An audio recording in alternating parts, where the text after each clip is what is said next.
Welcome to a terrible football show. Hopefully you're having an incredible day today. My name is Alex Light with Sparky3. We got a pretty good show today, boys, because we got NFL playoffs, man. They are about to. We got 1 week left. We have our playoff scenarios lined up. We got teams clinched. We have division winners. We have the FBS championship we got to talk about. The reaction to the playoffs. More transfer portal stuff. Transfer portal stuff that fucking came out of nowhere, mind you. Got a lot to talk about today, and again, hopefully you're having an incredible day, because just tune in this show. Your day's naturally just gonna get a little bit worse, but that's okay. We're here to have fun, and that's all that matters in the end of the day. Join with me as always. I do have Shane in studio. Shane, how you doing? How are you feeling after this past weekend? I'm feeling great. Hogs got it wasn't. I was talking to my dad. It wasn't a pretty win, but it was a Razorback win, if I would say so myself. Right. It was a ground and pound. We, the second quarter, they owned us. That Parker Washington receiver, he could not be stopped in that second quarter. But we owned the other three, especially in the second half. KJ could not be stopped. Put Malik in there, he couldn't be stopped. And then Dominique, he got kind of hurt in the second quarter, but he was still running 8-9 yards a carry. And then Raheem was doing his thing. I mean, we rushed for like 388 yards or something like that. So I loved every second of it. And then those rings are pretty legit too. I saw Sam Pittman put those out. Apparently, he's buying them himself. Yeah, he is. Team deserves it. He's even buying it for like the staff and the equipment guys. Like everybody that has to do anything with this season, he's buying everybody a ring. And if you haven't seen it already, it's all over Twitter. Go check it out. But they're beautiful rings, and it has all three of the trophies on there. Which we pointed out right before we started the show that that's actually technically a first. Since the battle line is so new. And like you were telling me that the last time you guys won both the Southwest and the Boot was probably when Bobby Petrino was here. So, I mean, this is technically a first, getting all three trophies, then a bowl trophy, too. Yep. That's a big deal. Let's get the rings for it. First and foremost, if you could go follow us on Twitter, @TerribleFB Show. We greatly appreciate that, as well as go check out the other shows like Game Static. Make sure to go check out Game Static episode 70. If you are a fan of games, John, Zach, and I talked about all the games coming out in 2022 that we currently know of right now. It's a pretty good episode there. Also, go check out Animan Plus, as well as talk about movies and stuff. And lastly, if you want to support us further, the Patreon is a great way to do so. Don't feel good, though. Just be a friend. Tell a friend. So let me go ahead and just turn down the music, cut the music here. Got something to address. As you may have already noticed, Tyler is not here. Tyler messaged me earlier today, and he told me that he couldn't be here because he just couldn't face the music.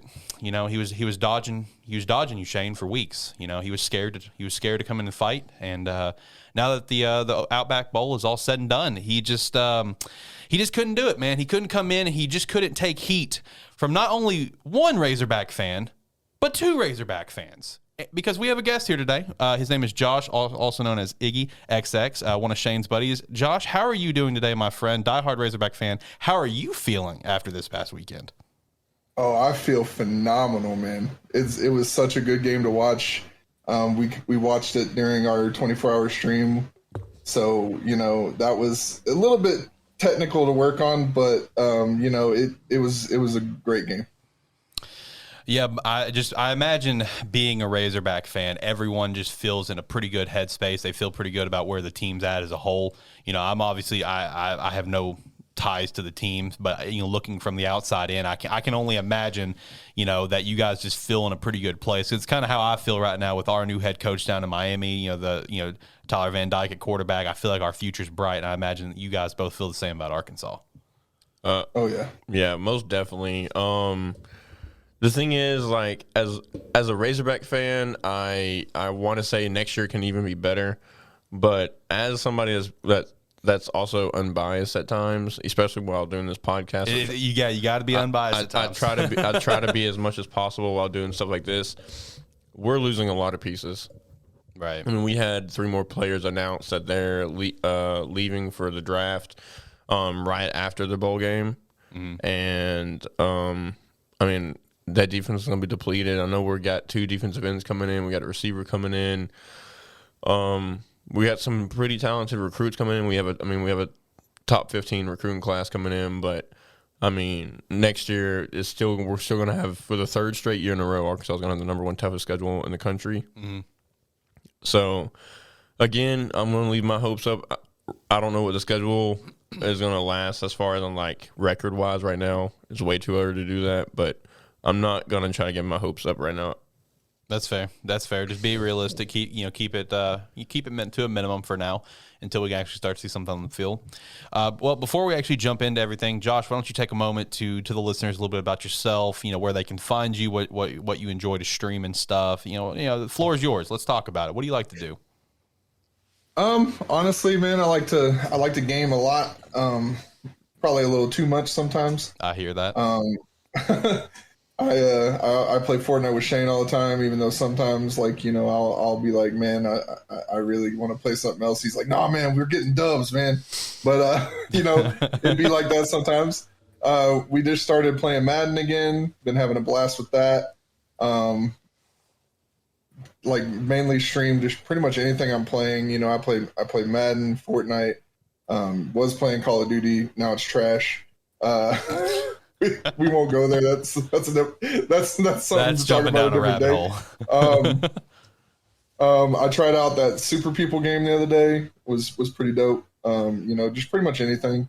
I just found my love for football probably around 10 years ago, and so I don't have a whole lot of knowledge, but I love the sport. I played it for a while. I played all through high school. But I never really paid attention to college or NFL, because obviously Arkansas, we have our Razorbacks, but we don't have a professional team. So I would pay attention to the Razorbacks here and there, but I never would really pay attention to NFL. And then I ended up, following Cam Newton through college. Hated him at Auburn, just like Shane, but but that's just because he was on the opposing line. But once he went to the Panthers, I started following the Panthers a little bit, became a Panthers fan. Kind of regretting it here recently. I was making a joke to Shane, I think it was last week, that I was thinking about entering the fan transfer portal. Oh no. It's getting a little rough. Are you going to be like my friend Seth and go from the Panthers to some super top tier team? Because that's what my buddy Seth did. He was a diehard Browns fan for years. And then he jumped from the Browns to who? The Super Bowl champions, Kansas City Chiefs. I mean, if that's not a bitch ass move, I don't know what is. Are you going to do something like that? Are you going to an amazing team? No, I will never be a Chiefs fan, period. But I don't know, man. I follow multiple teams. I follow the Panthers. I've been following the Cowboys a lot lately because they've been out here killing it. I used to hate the Cowboys growing up because everybody and their brother was a Cowboys fan in Arkansas. But that's true. But I've kind of found some respect for them. I also I wouldn't call myself a Packers fan, but I like Aaron Rodgers. All right, well that's fair. Yeah, even though I'm a diehard Bears fan, I do like Aaron Rodgers, and I will say a majority of my love of Aaron Rodgers, I will not lie, is pretty much thanks to the Pat McAfee show the past 2 seasons. Because Aaron Rodgers Tuesday is one of the best days of the week for that show. It for sure is. So I cannot deny that. And then surprisingly, I like the Lions a lot. They may not be doing that hot, but they kind of remind me of Arkansas Razorbacks of the NFL. They're in a rebuild. Even though they're in my division, I just can't hate the Lions. I mean, who can? I really don't hate. I like the Lions too, and you got to root for them in some capacity. And their front office always drafts Razorback players. I mean, they have 5 or 6 of them on the roster right now. Mm-hmm. So yeah, they definitely have potential, big time potential. I've been using them in our quarterback league that we just made, and it hasn't been pretty. But I've been getting dubs, so, it is what it is. Before we catch up on these previous predictions, go ahead and shout out some of your Twitter, Instagram, Twitch, whatever we can find you at. Which also, for the listeners, everything that he's about to shout out will be linked down below. My Twitter and my Instagram are both TTV IggYxx. And then my actual Twitch is IggYxx. And then my YouTube is IggYxx. So, yeah, go show him some love, give him a follow and everything. Yeah, YouTube's a little more complicated to find, but you can find me in the comments section of pretty much every video. So, yeah, YouTube is always going to be complicated to find until you can get that 100 subscriber mark where you can create your own URL. Yeah. That's always the pain. Before that, it's just like, just go to YouTube and just search it. You'll find it. And I will say one thing. Since I've been following the show, since Tyler reached out to me with the links and everything, and I've been following the show since like episode 3 or 4, I immediately reached out to Iggy. I was like, yo, we got to listen to the show. I'm probably going to be on it here soon as a guest or whatever. And he's been an avid listener since. So I appreciate that. Oh, yeah. Yeah, I definitely appreciate all the support. I see all the comments that you put up and everything, so I definitely appreciate all the support. I'm glad that you're able to get on and chat a little football with us here today, because we got a lot to talk about, boys. We'll go ahead and jump into our predictions real quick. Shane, you and I, we did pretty well in the NFL. We both won 11-5. That brings me to a 156.99-1 for NFL. For bowl games, I'm overall as a 22-14. I'm not going to say what we did last week because there's still games ongoing. We still got one today, but just overall, I'm 22-14. FCS playoffs, that's still, we're waiting on the results for that one. That's actually this weekend, so I'm 14-8 there. Tyler went 9-7 to a 149-106-1 record. He is 19-17 for the bowl games with a 9-13 record for the FCS playoffs. And then Shane, you're overall for the NFL, you were back in the positive with a 55-51 record.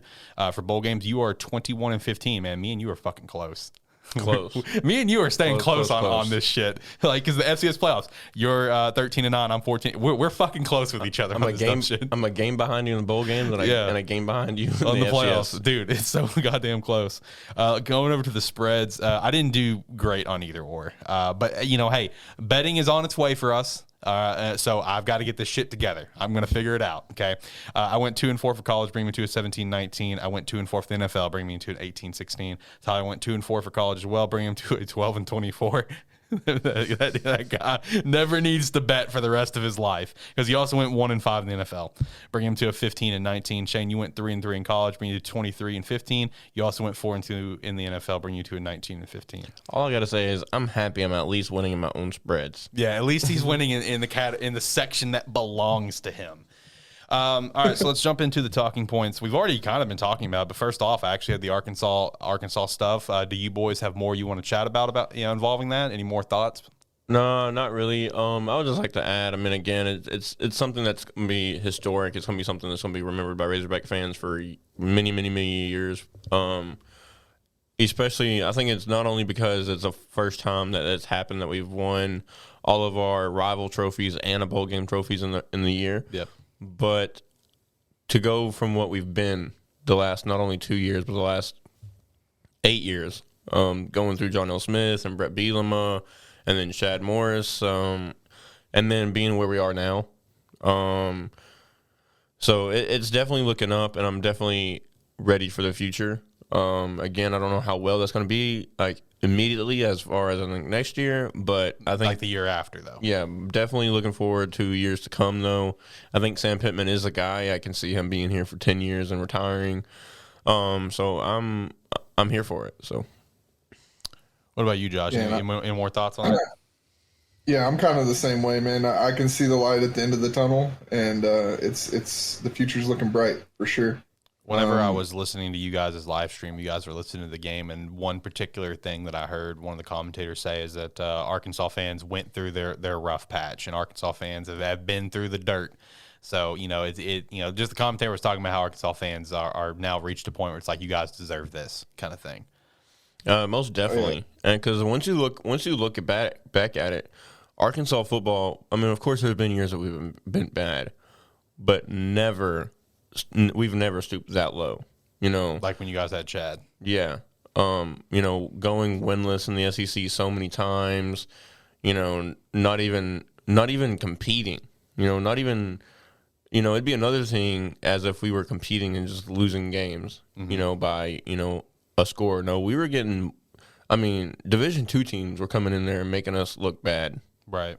So then you had embarrassing plays like that one North Texas one. Yeah, stuff that happened that I've never seen Arkansas happen. Last time Arkansas lost to a Division II team was I forgot the coach. My dad knows it, but we lost to a Division II team. I forgot what team, but literally the AD at the time, which was Frank Broyles, literally went on the field and fired our coach before he walked off the field because we lost that game.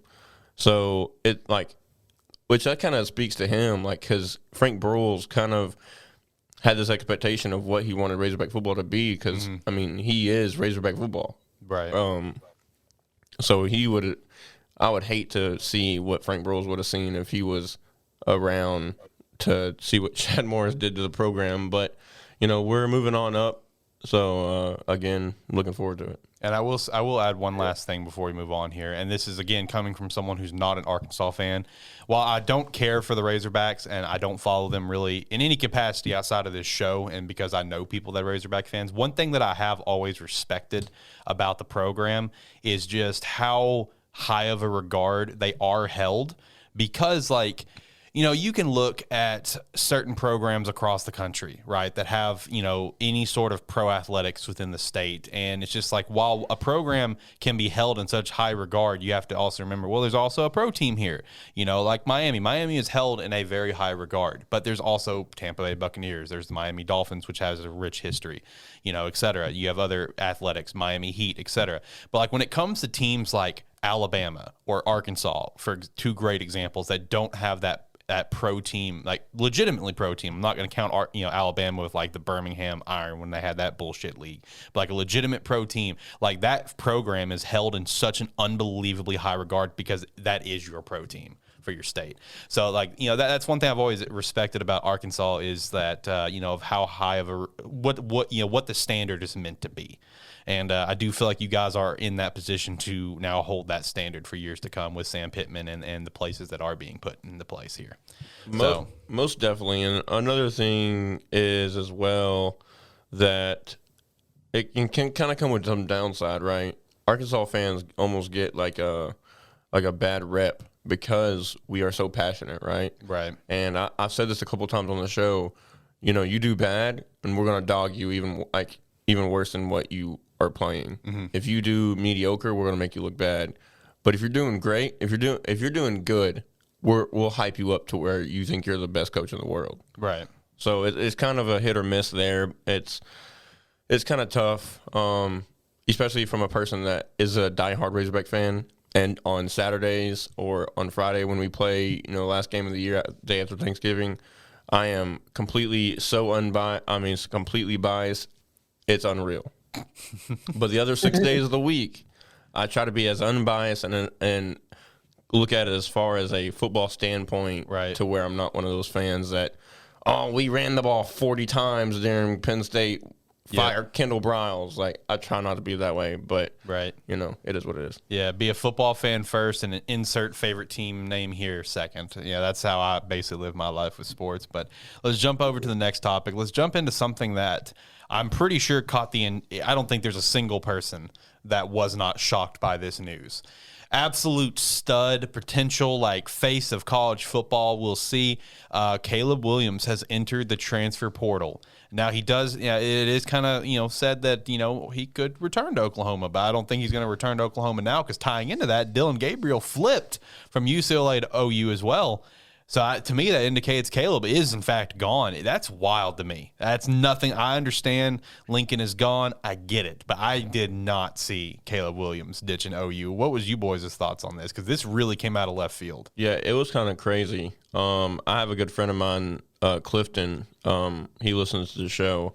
So he is a diehard Oklahoma fan. His whole entire family's from Oklahoma. They moved here from Oklahoma, or they moved here to Little Rock and Little Rock to Bryant in this area, like elementary school. Mm-hmm. So they've been diehard Oklahoma fans, and he didn't even believe me. Yeah, I had to send him like Caleb Williams's Twitter announcement. Mm-hmm. No, dude, he's gone. And then, all the speculations were coming up, if it was because of NIL deals, or was it because of this, or because of that, was it because of coaching? What was it all about? And then, a couple hours later, Dillon Gabirel announced that he's going to Oklahoma, and he flipped his commitment from UCLA. I'm like, well, there you go. And I was like, he's probably just scared of competing, and not necessarily scared of competing, but, he's proved himself in the bowl game and throughout the year that he is the guy. Yep. And he basically forced Spencer Rattler out because of that. And then he forced the number 2 quarterback in the country to decommit from Oklahoma to follow to follow Lincoln Riley over to USC. and then Malachi Nelson. Yeah, Malachi Nelson over to USC. And then, so he's like, okay, I'm the guy next year. Like, it's my team. And then news breaks that Dillon Gabirel commits. So then, like, you got to think in the back of his mind, okay, Brent Venables doesn't believe in me. I'm going to go ahead and see what my options are open. And I did see that the number one leading right now is actually going to be Georgia. Stetson is currently a senior, so that could actually work out pretty well for Caleb to come in there and just immediately be the guy next year. Yeah, I forgot who it was, but they actually had Georgia, Miami. Yeah, I saw Miami and some other teams on there. That was pretty surprising. I'm very conflicted about the Miami one. I am, because I like Caleb a lot, but I've been a very adamant, like, stop taking transfers. We got a guy. Let's work with him. But I don't know. Caleb is a little bit more dynamic than Tyler Van Dyke. I'm sorry. He really is. I think really any team in the country right now would like to have him. I think Georgia will be probably the most likely destination. I mean, with Stetson on his way out. But see, the thing is, though, what intrigues me about that, Arch Manning's got Georgia's number one on his list right now. That's true, yeah. So does that affect him, right? Because unless Arch Manning wants to sit for 2 years, because by the time, well, technically 2 years, because he'll get there, because he's class of 23, right? Yeah, he's class of 23. Yeah. So if he still goes to Georgia while Caleb Willaims is there, Caleb Willaims will be a junior. So at that point, though, Caleb would probably be on his way to the draft, though, right? I would think so. Yeah. I wouldn't think that he would stay all 4 years. I would think that Arch may have to, like, maybe do a redshirt freshman year, and then once Caleb will potentially probably go to the draft, then Arch would be a redshirt freshman ready to start. Yeah, but you still got to think it's got to affect Arch a little bit. Yeah, in maybe making another decision, because true, the hype with him, he's got to, in his mind, he's got to be coming in starting as a true freshman, right? Yeah, I mean, in his mind, yeah, I mean, I would think so. In my opinion, he's a true freshman starter. Yeah, and by all of his, by all of his tape, I think he's probably one of the most ready quarterbacks that's coming out of the high school in Since Trevor. Yeah, in a long time. So yeah, Trevor was really the last one where he came out of high school, and it's just like you can tell this guy's ready to go. Yeah. I will say also, speaking of Oklahoma and Clifton, he also sent me Todd Bates has accepted a position at Oklahoma as an associate head coach and co-defensive coordinator for run defense. Okay. Shout out to that. I also appreciate Clifton for listening. We appreciate that 100%. Josh, what about you, man? How are you feeling towards all this transfer portal stuff? Like, how are you feeling towards Caleb ditching Oklahoma, and how are you feeling towards Gabirel going to Oklahoma? Because I actually it doesn't matter where he was going to go, if it was going to be UCLA or Oklahoma. I love Gabirel in both spots. I just like Gabirel as a player. But how are you feeling towards this? Yeah, I honestly didn't really follow either one of them a whole lot, but when I seen it on there that we were going to be talking about it today, I went and kind of looked him up, and to me it seems like he already came in and sat underneath Radler, yep. And so with another quarterback coming in to potentially have to fight for it, he's like, nah, like I'm not about that life on sitting underneath another quarterback potentially. Especially one that's, in my opinion, more proven than Spencer. Oh, 100%. Yeah. I think Dillon's a lot more proven. I didn't start following Dillon Gabirel until I got on the show, and y'all were hyping him up so much. I went and looked him up. I didn't realize he was a lefty. Yep, he's a fellow lefty. Yeah, he's a lefty. I watched a lot of his tape over the last couple of weeks, and if he was to come out, if he would have played this year and played well, he very well could have been the first quarterback off the board. I think so too. That injury just set him back. That's ultimately what it came down to. But anyways, Josh, what were you saying? I'm sorry to interrupt. But it's all good. But yeah, I think that's a big reason why is he doesn't want to potentially sit underneath another quarterback. He wants to have his moment. That way, he does have that draft stock whenever he does decide to go into the draft. Yeah, especially since what Shane was saying, Caleb's already kind of proven he's the guy. I mean, he had a phenomenal freshman year. I mean, he's proven that he is a guy, not the guy, but a guy. And he can be the guy. And he could potentially be the face of college football, like I already pitched. So why be willing to set behind another guy? Fuck that. So, I mean, I don't blame them for wanting to transfer. That's just a matter of where. I'm going to say Georgia. I think that's going to be a good fit. But, man, what a wild day that was, getting that news. That fucking caught me off guard. Talking about Georgia, how are we feeling towards the national championship? Georgia and Bama. Naturally, Bama beat Cincinnati, beat the crap out of them. Like I've stated on the show, that was an emotional pick. I knew they were going to lose, but I still wanted to support the Bearcats for making it this far. But how are we feeling toward? Now, I will say Georgia and Michigan, that one shocked me. The score. That one, I think, shocked me and probably a lot of people. Yeah, it definitely shocked me, especially since I was thinking, okay, Georgia with Kirby Smart, he's been there, 4 or 5 years, something like that? Yeah, something like that. I was like, maybe they're not quite over the hump yet. They're recovering from, them being favored in the SEC championship to getting blown out in the SEC championship. Maybe they're not, going to be quite recovered emotionally from that game yet. So it can kind of be like a look-over game.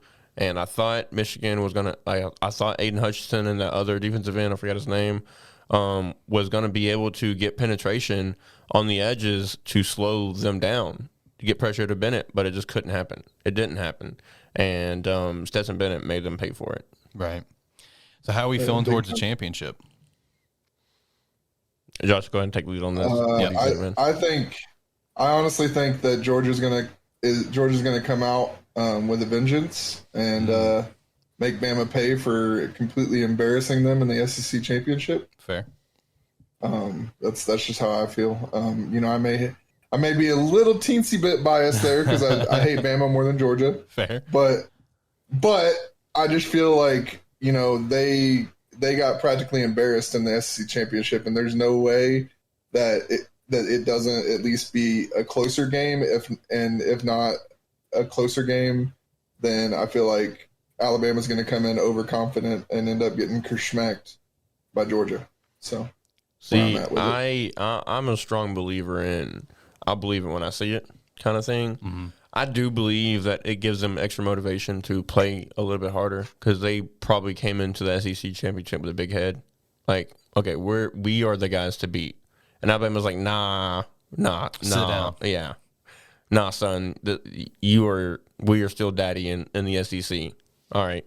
And then they came up and spanked little son, Georgia, there, and he's still the big dog. And I think until that big dog gets beaten, it's still Bama. I think the game will be close, but I'm still taking Bama in the game. Yeah, I'm going to rock with Bama as well in that game. I would like to see Georgia win. Don't get me wrong. I'm borderline kind of want to use an emotional pick on that.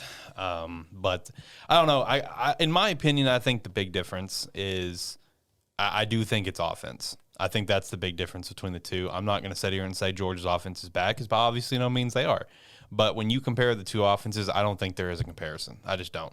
I don't think Stetson is a guy compared to Bryce. I really, really genuinely do not. I mean, how many, let's say, casual fans that follow college football, know players from certain – how many people actually know the quarterback's name for Georgia? Probably not very many. I mean, how many people actually know Stetson's name? Or how many people know this hyped-up guy that's sitting behind him that's been beat out because he was injured? Yeah, exactly. I don't know. Georgia just, to me, does not have the firepower. And I get they've put up a lot of points at times. I get it. I understand. I know this could be considered a bad take. But if you're comparing these two teams, I don't think Georgia has the offensive firepower to beat Alabama. I just don't. The only way that I see them staying in the game is defense. Is their offensive line. I mean, that is fair. Their offensive line is demonic. Their offensive line literally held possibly the number 1 pick and another top 10 pick in defensive end to nothing. Mm-hmm. They had zero pressure. I don't think they had any. They might have had a couple hurries, but I don't think they had any sacks on him. I don't think they had any kind of pressure to affect that offense. If they can do that with Will Anderson and that defensive tackle that Alabama has, they may have a shot to stay in the game. Sure. But like you say, I don't think they have not only the firepower, but the experience in dealing with Alabama to win the game. So it's gonna. I think it's going to be at least a very good game to watch. I think it's going to be at least better than the SEC championship.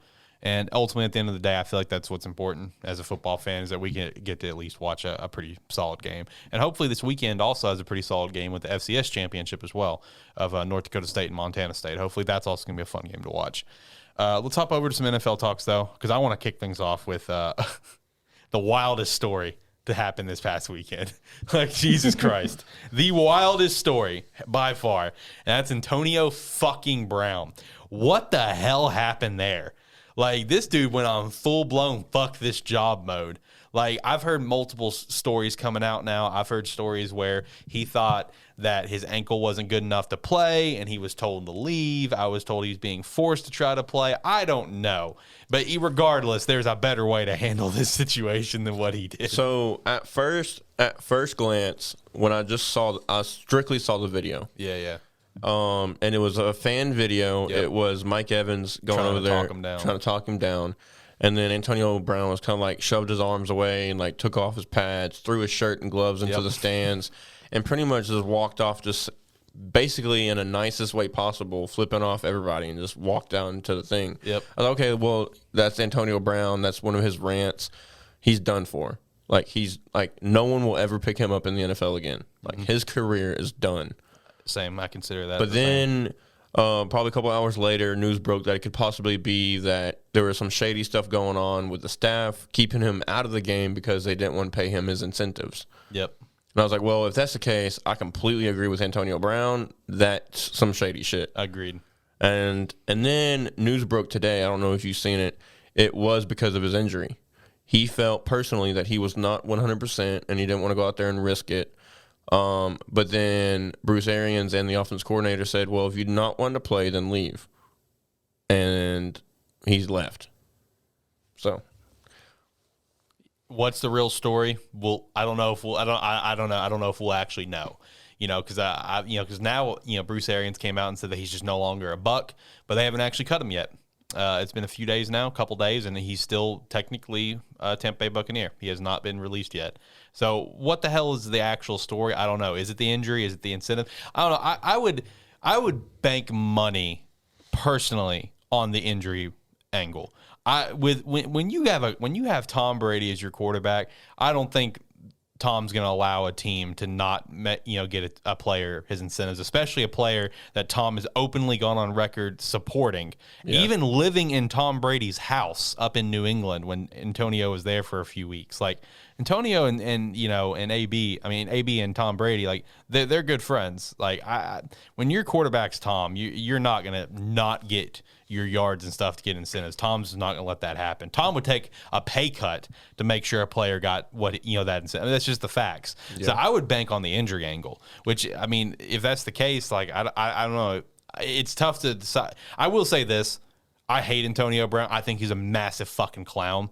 But if he was actually wronged in any sort of situation, I mean, ultimately, I'm going to side with the side that was on the right, which could be him. But I think he's a massive fucking clown. See, that's the thing. Like, in previous situations, Antonio Brown handled the situation wrong. Yeah. And even if that's the case, even in this situation, even if it is because of the injury and him not feeling right, I see it from two perspectives, right? If you got cleared by the trainer that you can play, and you suited up in pads like you're going to play, and then they tell you to go in the game, and you're like, nah, my ankle's still not 100%. I get that. You know your body better than anybody. You need to protect yourself. You're making money doing this. I completely agree. But if it's just a case where he just didn't want to play and he's using an excuse, that's a whole nother ordeal there. Yeah. But if it is a case to where he is not right as far as in the ankle injury and not feeling 100% to go in there, I completely side with him as far as telling Bruce Arians, no, I'm not good. We still have weapons out there that can do the job. At that point they were down 10 points or something like that. So I completely agree with him wanting to sit out. But then on the backside of, he should have not handled it the way he did. 100%. He could have easily just walked off the field with his pads on, and have a speculation. Because the whole thing of this is, let people guess. Because if he would have just walked off with his pads on, people are like, oh, what's going on with Antonio Brown? Is he hurt? Is this? But then when you react the way you do, and you sling your pads off, you sling your helmet off, you toss stuff into the stands, it's very childish. Now, I understand that he's dealt with some mental health issues. 100%. And, that's a whole other ordeal. And I understand from at least up to this point, he's gotten help and he's gotten control of it. And I do understand that there are some what is the word I'm looking for? Things that kind of triggers. Yeah, triggers. That can kind of activate those things. So I completely can see that as well. But at that point, if you've gotten control of it, there's also got to be a way to where you can kind of bring yourself down to not react like that, especially in front of hundreds of thousands of people there in the stands and millions of people watching at the time. Like, it's just a bad look. Yep. And then, like, the next night, he was at a basketball game. So, there's goods and bads to both of that whole entire situation. Josh, what do you think about it? I honestly, like, everything that I've been reading has been about, like, that he wasn't feeling good enough to play, but he suited up anyway, because they wanted him to go in. And I think did he not take any like touches at all? No, he got some receptions. Yeah, so like he had already been in the game. He probably wasn't feeling because literally a play before this all happened, he literally made a cornerback look ridiculous. Yeah, I mean, he had a true AB sort of play. Yeah, and so I feel like he probably landed on his ankle wrong or something, and was like, I really don't want to be like, because with him being so close to his incentives, probably wouldn't want to get injured and not be able to get him. And Arians, from the video clip that I seen, Arians looked like he was getting pretty heated at him about him not going in, which, I get it. You want all your weapons on the table, but if one of your players, like you said, they know their body better than anybody. Yep. If one of your players is literally telling you they're not good enough to play, you should just trust them on it. Like, because would you rather them sit out if you play, or sit out for that one game, or be out for the rest of the season? Right. So, that's the way I feel about it, is that, he could have handled it better, like y'all said, because it was super childish the way he handled it. And I actually we were just talking about this yesterday. I also feel like he should have just left his pads on, walked into the locker room, got dressed out, left, and he'd probably still have his job. Like, he would probably still be able to stay on the team. Well, rumors is that once he refused to go in, Bruce Arians told him that he's going to be cut, and then that's what forced him to react that way. Which is freaking ridiculous. That's the rumors that I heard, because I heard that Bruce Arians, that once it happened, he was like, "Well, if you're not wanting to play, you're not going to be part of this team," and then that's when he reacted the way, and Mike Evans went over there and he reacted the way he did. But like I said, also, I spoke on his mental health earlier. The Arians got to be more aware of that as well. Knowing, you have a player that's previously dealt with mental health, and as serious as that is these days, with people coming out, verbally stating, hey, I deal with these issues, I'm working on them.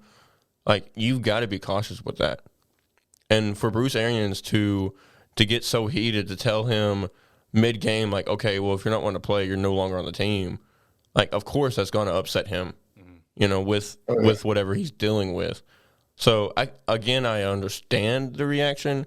Do I like it? No, not necessarily. But right. And I will also say one thing about it as well.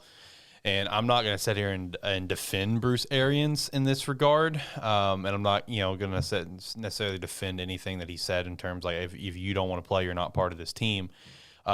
Which I feel like those the exact word, the exact quote that Shane just said in that exact manner. I feel like that's stuff that's probably been said a lot throughout history, which is fair. If you're not going to play, then why should you be considered part of the team?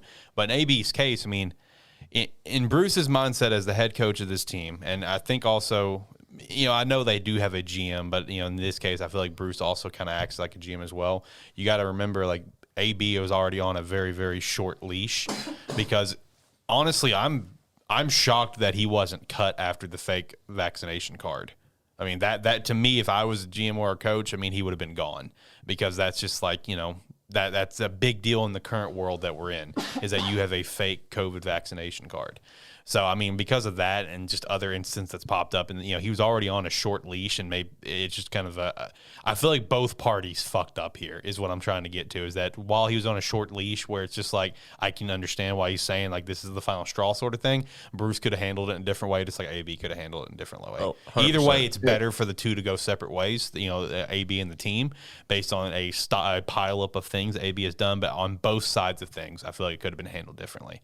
I still stand by my statement, though. I think AB's a fucking clown, and I do not like him as a player. He is up in the same realm as Cortland Finnegan. I just don't like the fucking guy as a player at all. Yeah, I agree. Both sides could have handled both things, both of their sides better. Yeah. I think just emotions were high, and which happens. Which especially in a football game when you're literally the defending Super Bowl champs and you're losing to the Jets. Yep. Sorry to all Jets fans that's listening, but they understand. You're losing to the Jets. They understand.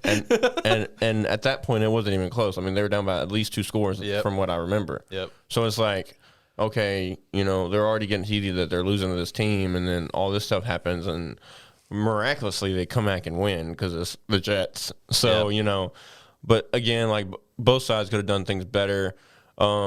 As far as personal, I don't like Antonio Brown, but I do wish him the best. I know how tough mental illness is, and I just hope that he does find something to help. You know, regardless if he never plays in the NFL again, I hope that he finds happiness with himself as far as mental illness and gets that taken care of, because that's a very real tough thing to deal with. So. And taking a little segue from there, from Antonio Brown, just as, you know, talking about the team as a whole, you know, the Bucks, they won the division, I think, last week. First time they've actually won the NFC South since 2007, which was led by Jeff Garcia. Shout out to that. Little throwback for you. You know, do you feel like, you know, they already don't have Godwin? Godwin's out with, I think, was it Achilles or ACL, one of the two. I don't remember which. I think it was Achilles. They still got, obviously, the trusty GOAT of Mike Evans. They still got Rob. They still got, you know, Cameron Braid. I think O.J. Howard has been off and on with injuries and stuff. They brought in Lev Bell not long ago. Yeah, but do you think this, you know, just not having Godwin, now this whole thing, do you think this is going to fuck the Bucks over going to the playoff hunt? You think it's going to cause a distraction for the team? I would think so. But the thing is, you got Tom Brady. As soon as you've got Tom Brady back there, and whatever kind of situations that you've got going on, if you could look back there and you have number 12, you're like, okay, we've got a shot. Yeah, like, regardless of who's playing. I mean, he literally made a Super Bowl with Danny Amendola, Chris Hogan as receivers. Hey, don't disrespect them like that. Like, don't get me wrong, but up until Tom Brady was their quarterback, who the fuck knew who they were? Okay, I knew who Danny Amendola was, because believe it or not, the dude was actually a low-key stud in St. Louis, like his rookie year when they were still St. Louis. Now, Chris Hogan, on the other hand, I had no fucking idea who he was until he came to the Patriots. Yeah, so as long as you've got number 12 back there, regardless of who's on the field with him, he's going to make them better, and they're going to have a chance to win. So that's true. I mean, you look at the history of who Tom has had, you know, in New England. I mean, he made Deion Branch a Super Bowl MVP. Then Deion Branch went on to get a fucking big contract from Seattle and never did a damn thing ever again.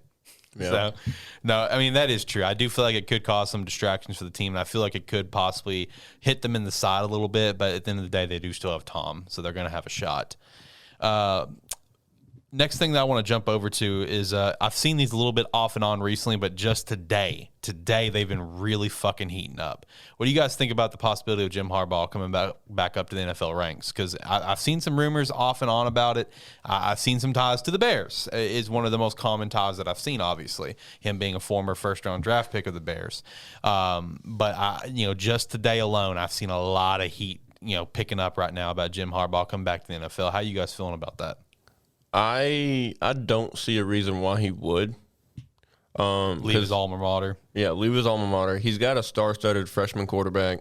He's got a 2 freshman receivers and a freshman running back that are outstanding. Fat-ass contract. Fat contract that he just signed a couple years ago, maybe? Yeah, it was like 2 years ago. Maybe a year ago. Which I know that after last year they did restructure it. Because he wasn't winning. But that, if anything, that should give me more incentives to play better there, because it was backloaded, right? If he continued to do good, he even got more money in the back end. So I don't see a reason why. Would it surprise me? No. Yeah, see, it wouldn't surprise me, but I'm with you where I was like, as a Bears fan, I would love to see this happen. And honestly, like, if he did go to the Bears, I would love that. I would adore that. Let's go. Yeah. I mean, like, you look at the 4 seasons, I think it was only 4 that he coached the Niners. He didn't have a losing season. His worst season was his last one at 8-8. And honestly, he probably would have stuck around if it wasn't for the dickhead that's down in Jacksonville right now, Trent Balick, whatever his name is. Like, that's the reason he left San Francisco. I mean, his worst record was an 8-8. He went to a Super Bowl. He went to like 2 NFC championships. Fuck, I'll take that in Chicago, please. Yeah, any day. So I would love it, but I don't think it's going to happen. I don't think it's going to happen though, but I would love it. Josh, what about you? Do you think he could possibly leave his alma mater with everything that he's got lined up now? I mean, it feels like it'd be too good of a position to leave, even if the NFL's calling again. I feel like he's got way too much of a secure spot where he's at. True. But I'm also like y'all. It wouldn't surprise me because he did do really good in the NFL, which is honestly like very very rare for like, you know, a lot of college coaches think they can coach in the NFL, and then they get there and they're like, shit, this is a whole different ballgame. And as a Panthers fan, you should know that pretty well right now. With Matt Rule, yeah. Yep. Fuck Matt Rule. I mean, anyways, out of the last 15 years or so that I've been paying attention to pro football, I can only really think of 2 coaches that came out of the college ranks and done well, and that was Pete Carroll and Jim Harbaugh. Yeah. So, I mean, if it was going to be anybody to do it, I would have to be John Harbaugh. I'm actually Jim Harbaugh. Sorry. Yeah, I'm trying to pull up his record because if I remember correctly, the dude has literally been successful anywhere because his first coaching gig was actually with San Diego, not San Diego State, San Diego. Okay, the Toros down in the Pioneer Football League. He went 7-4 and then back-to-back 11-1s. In there, and that's when he made the jump to Stanford. Had a few bad years at Stanford, but then he kind of picked it up. Obviously, you know, had a couple good ones, including the 12-1 run, winning the Orange Bowl, and then obviously, you know, that's when he jumped to the NFL. Had successful time in the NFL, with his records being, let me grab it, 13-3, 11-4, and then 12-4, and then 11-4-1. Sorry, and then 12-4, and then 8-8. 2 first in the NFC West and then second in the NFC West. And also, got to keep in mind, you know, this is 2013. That was the year Seattle won the Super Bowl. So, I mean, that's who was first in the NFC West. I mean, like, the dude's been a consistent, like, everywhere that he's gone, he's been successful. Oh, yeah. And I did just now think of one thing while you guys were talking. The only way that he would come back up to the NFL, and I'm not saying this from a biased standpoint. Russell Wilson goes to Chicago. No, but that would be a good factor. But I do think that he would be interested in Justin Fields. I mean, Justin Fields fucking torched him a couple times a year, so or twice in 2 seasons. So I feel like he'd had some interest in the guy. But the only way that he'd come up to the NFL is two ways. I think one, it would be Chicago because they have a great defense, a young quarterback they can build on, a young running back we can build on, young running back room that we can build on. Need some help at receiver, yeah, sure, we need to fix that. So number one, if it's Chicago, team that first drafted him, he's probably got some love for it. And number 2, this is the one I just thought of. If he is given a position similar to Pete or similar to Bill, where Jim can act as the head coach and the general manager, I feel like if that was offered, say in there. Exactly. If he was offered that role where he could basically be the GM and the head coach, I feel like Jim he might make the jump. I think so too, especially if the whole thing in Seattle does break down. Yeah. Imagine if they get Russell Wilson, right? You have your short-term success, like you have your short-term quarterback within Russell Wilson, right? You can have him for 2, 3, 4 years. Let him bring Justin Fields up to speed. Trade Russell Wilson off. Boom, you have your future quarterback for the next 10 years. And then, like, as far as like this year is a pretty deep receiver draft. Y'all should be, in a position to draft a Olave from Ohio State. Well, maybe not him. We don't have a first. Well, you don't have a first. Okay. Yeah. Well, I mean, even then, like, it's a pretty deep receiver. Yeah, we could get something in the second. So, I mean, you can get, 1 or 2 pretty decent receivers in the draft this year and next. Yep. So, I mean, I can definitely see it.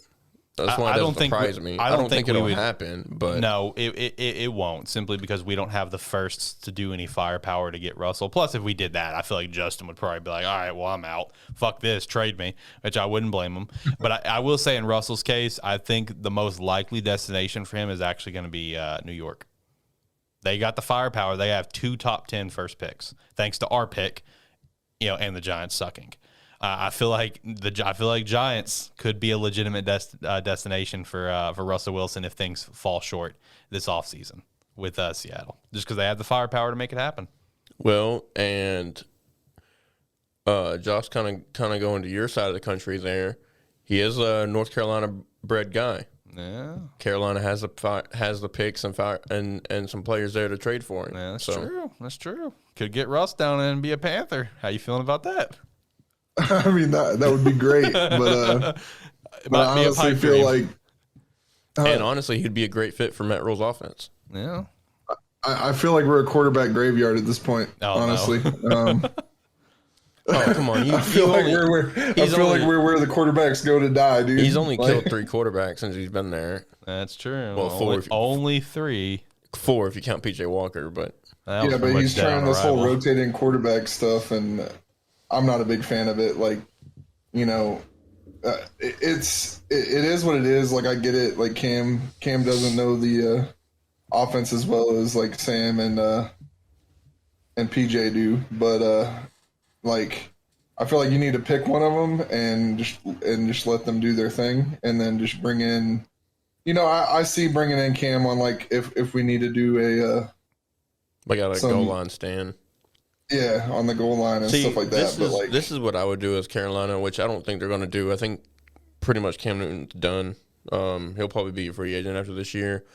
In my opinion, with the whole Carolina situation, which, I mean, you listen to the show, me and Alex here has been a real big supporter of Cam Newton, especially after that first game when he was, I'm back, and that whole ordeal, like, it was hype. The signs were there. Yeah, the signs were there. And then it all felt shit. Yeah, that whole train derailed very quickly. But the thing is, like, if they retain Cam Newton, let him have an offseason to learn the offense and actually give him a fair chance at competing, then we'll see.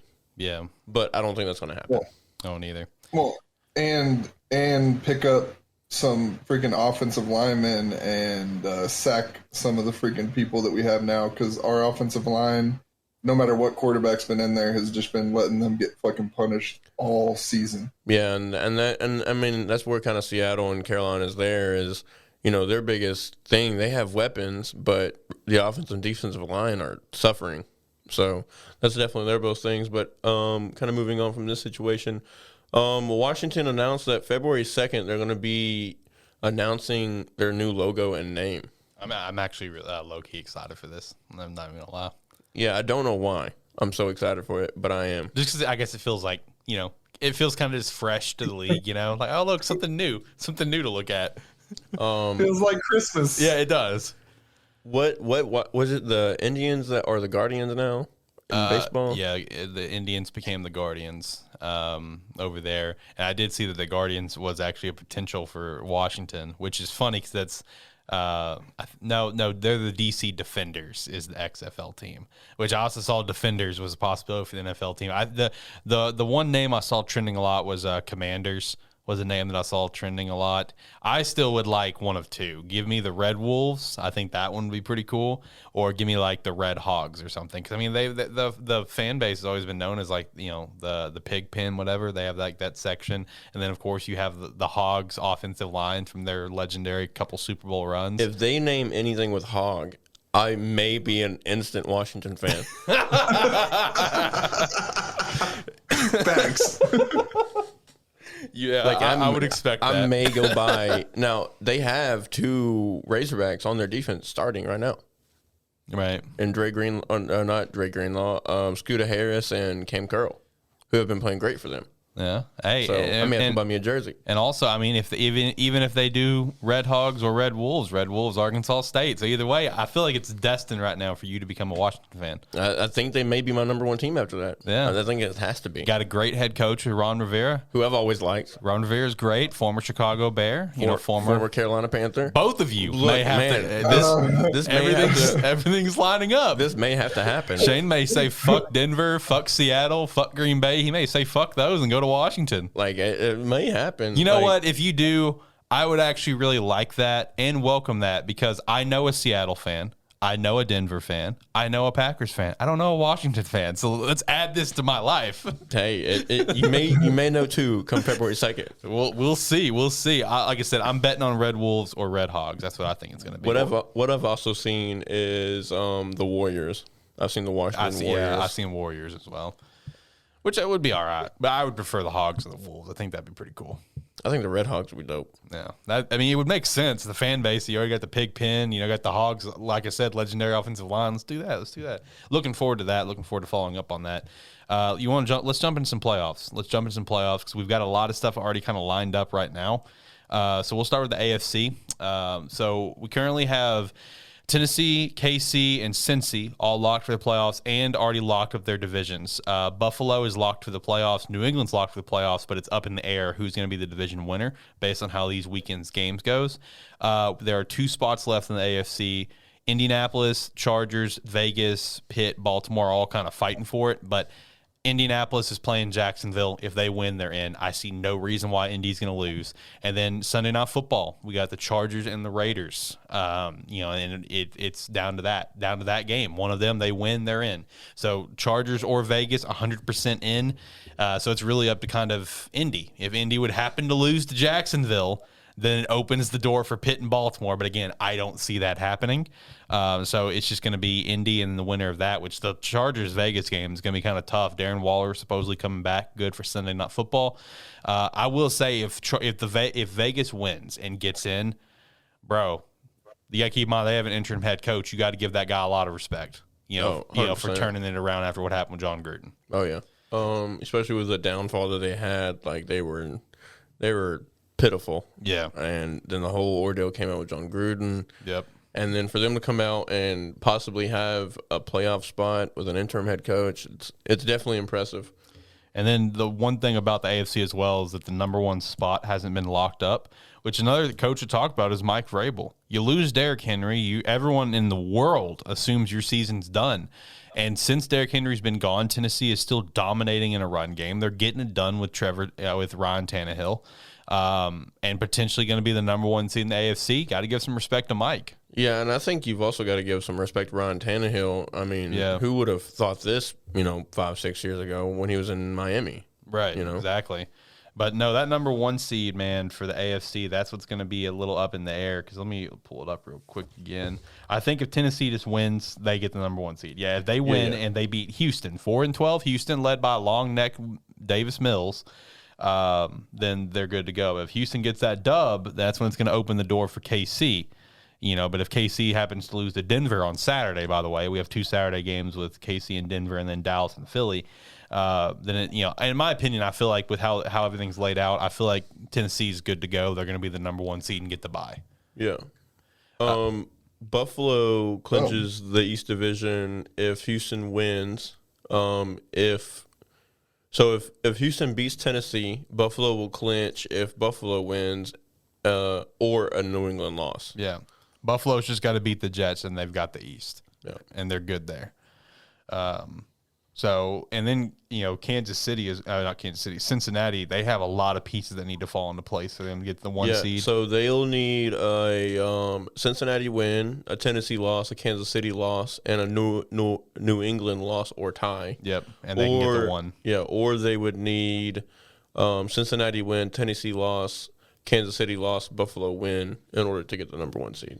Which I just don't see that happening. I really don't, especially with the teams that that we got them playing. I mean, it also comes down to if they're going to rest all their starters. You know what I mean? Which I would think Tennessee is not going to do that. They can get the number 1 seed and get a bye. Fucking play. Yeah, I think those top 3 teams are not going to sit their players, because who wouldn't want a week off? Exactly.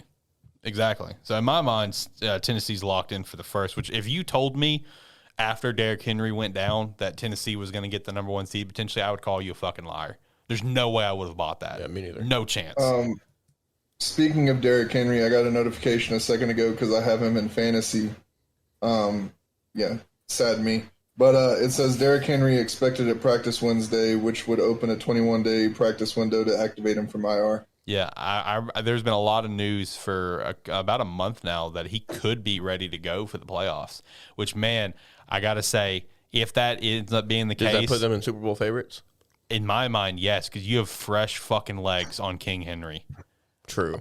I mean, and that's dangerous. I mean, it took 5 weeks before Derrick Henry was knocked off of the number 1 rushing spot after he was injured because of how far ahead he was. There was no chance this man was not about to break the rushing record. I think he was projected to beat the record, and not only beat the record, but blow it out of the water by 300-400 yards. Yeah, I mean, he almost had 1,000 yards when he got hurt. And when did he get hurt? Week 8?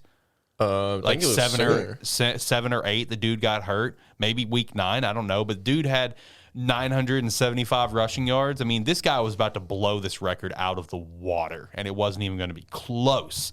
And it took weeks before, Joe Mixon beat him out of the number 2 slot because Jonathan Taylor obviously very firmly got the number 1 spot. But Week 8, and the dude almost had 1,000 yards. That's literally like Madden numbers. That is mad. That is ridiculous. That's like a video game, 100%. So, I mean, you get a fresh leg, Derrick Henry, coming into the playoffs. I don't want to play fucking Tennessee. Do we know potential matchups? All right, so because I mean, if you get a number 1, if just say Tennessee gets the number 1 seed, which right now they're probably the favorite to do so. Okay, so this is how it would go. It should be as I have it typed on the script. So it should be KC will play the Chargers, Cincinnati will play Indy, and Buffalo will play New England. If it all pans out, let's all make assumptions here, and everyone, wins the way that they do. This is how it would play out. So KC, in my mind, would beat the Chargers. In my mind, Cincinnati would beat Indy. New England, I actually think, could beat Buffalo there. So with that said, Tennessee would go on to play New England. And with the fresh legs and the New England defense that's been kind of iffy on the run defense. Yeah. And if Buffalo manages to get the dub and they beat New England in the playoffs, I don't care what the betting line is. I'm putting hundreds of dollars on fucking Tennessee because Buffalo's run defense eats the biggest ass in the NFL. And that's not true. They're not dead last at 32, but they are really they're really bad. out of the really playoff bad. Teams. They are the worst, and it's not close. Yeah. So I mean, if Tennessee got to play Buffalo, shit. I mean, Jonathan Taylor put what? 180 on him? I think more. If not more. Yeah. I mean, if you got Derrick Henry against the Bills, shit, I don't care what the line is. I'm taking it. Same. It's not close. What are your thoughts on the AFC playoffs here, Josh? I think the same thing, man. I think if Henry does get to come back, there's no reason Tennessee shouldn't make it. But do you think they're the favorites coming out of the AFC? Out of the Wait, what was the question? Sorry, you cut out. No, you're good. Do you think they're the favorites if Derrick Henry comes back for the playoffs and they get the first round bye? Do you think they're the favorites coming out of the AFC? They're 100% the favorites. If they get the bye and Henry comes back, they're going to have all their players fresh from the week off, and they're going to have fresh legs on Henry. There's no reason why. They shouldn't be able to knock off whoever they verse. And especially with the way that, Kansas City's been playing, freaking New England's been playing. Buffalo started off hot, and then they've kind of been slowing down towards the end of the season. So, I would say out of the entire AFC, the only teams that I am personally not worried about in the playoffs, it would be Vegas, if they make it, Chargers, or Indy. I think the other 5 all have legitimate chances, especially Cincinnati. I actually, as of now, unless Derrick Henry does come back, I actually kind of low key have Cincinnati as my AFC favorite to go to the Super Bowl. I do too. I don't think that's a bad call at all. I think they're clicking all at the right time. Yep. Especially with the performance not last week, but the week before against Kansas City when he put up 525, and then this week with Jamar Chase putting up 266, 3 touchdowns on only 11 catches. Yep. Breaking Justin Jefferson's rookie record last week. Yep. So I think they're definitely, if Derrick Henry does not make it back or does not make it back in time, that's a big thing. Yeah. If they just imagine if they don't get the first round bye, they have to play the first week, like that first Saturday or whatever, and it doesn't give them enough time to get Derrick Henry back. So that's a big thing. So that's even more emphasis to try and play this last week and secure that first week bye, because if you don't, you literally play the next Saturday. Yep. Because it's Saturday and then Sunday. Yep. So that would not be enough time for them to activate them off the IR. So if that does not happen, then yeah, I'll take Cincinnati on that all day. And again, you look at the matchups, and I feel like Tennessee's in an easy position to be the number 1 seed. KC should beat Denver. If Denver would somehow lose against KC, I wouldn't be surprised if Tennessee rested their starters. Because again, Tennessee's playing Houston. All Tennessee's got to do is beat Houston. That's all they got to do. And with that, like, depending on times on that game, I would not be surprised if they bring the starters out. Yeah, like the first quarter, second quarter, for sure. And if they get news that Houston won, you won't see their starters afterwards. Well, KC and Denver's Saturday. Oh, it is? Yeah. The Tennessee-Houston game is on Sunday. But I will say with what you're saying, there is no doubt in my mind there's going to be some scoreboard watching, because one to watch is actually going to be the afternoon games, because New England is going to Miami and Jets are going to Buffalo. You can guarantee you those two teams, New England and Buffalo, will probably be doing some scoreboard watching and seeing how the other's doing, because that could affect what's going to happen in the second half for both those games. Because either way, they're all gonna be getting their backups ready just in case. Yeah. I mean, they'd be stupid not to. So. Yeah, you want to. I mean, it's getting that time to where you want to get as much rest as possible. Because, I mean, if you're one of these unlucky teams that aren't getting this bye week, then you want to try to rest your players as much as possible. But let's move on to the NFC if you want to go ahead and cover that, Alex. Yeah, this one's a lot more straightforward. I mean, this one's pretty easy in my opinion, just because you have 6 of the 7 spots clinched. Green Bay is already locked in the number 1 seed, so they're going to be guaranteed the bye. Currently, the number 2 team is the Rams, but they have not won the division yet. They're just clinched the playoffs. Tampa Bay is currently sitting at 3 with the playoff clinched and the division clinched. Dallas at 4 with the playoffs and division clinched. But then Arizona is at 5 with the playoffs clinched, and this is where we get a little iffy on who's going to win the division or not, if it's going to be Arizona or if it's going to be the Rams. The Rams are playing Seattle, who's currently 9-7, which I feel like is a pretty good turn. I'm sorry. The Rams are playing San Francisco, who's 9-7. I'm an idiot. I apologize. So the Rams can clinch the NFC West with a win. With a win or a tie, they've got the West. For Arizona, the Rams need to lose. Arizona needs to win, which I'm going to be real. I think those are some legitimate scenarios. I feel like the Rams could possibly lose to San Fran. I don't think they will, but that is a legitimate, the Rams could lose and Arizona could get that. San Fran is still on the hunt. Philadelphia did clinch the playoffs. So for this, we only have 2 teams in the hunt. We have San Fran and we have New Orleans. If San Fran gets the win, they're in the playoffs. If New Orleans gets the win, plus a San Fran loss, they're in the playoffs. So, I mean, it's going to be iffy how it goes, because, I mean, I do see the Rams potentially beating the Niners, and if that happens, all New Orleans has got to do is beat a shitty Atlanta team, and New Orleans is in. So, I mean, I feel like this one's a little bit more straightforward. I feel like how it's going to go is I feel like New Orleans is going to be the one to get in, because I feel like the Rams are going to beat the Niners. I do feel like that's going to happen, and I feel like the Saints are going to beat the Falcons. And I think, honestly, with the matchups right now, with New Orleans pulling Atlanta last week, and with the Saints kind of playing a lot better the last couple of weeks than they have been. Yeah, I think is a prime time for them, because they'd be the 6th seed, right?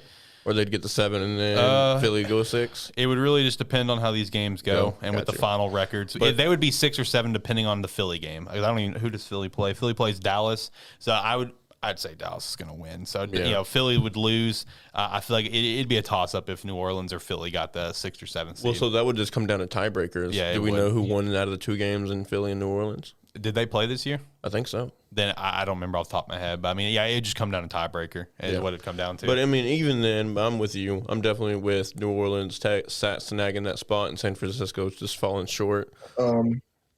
Philly won 40-29.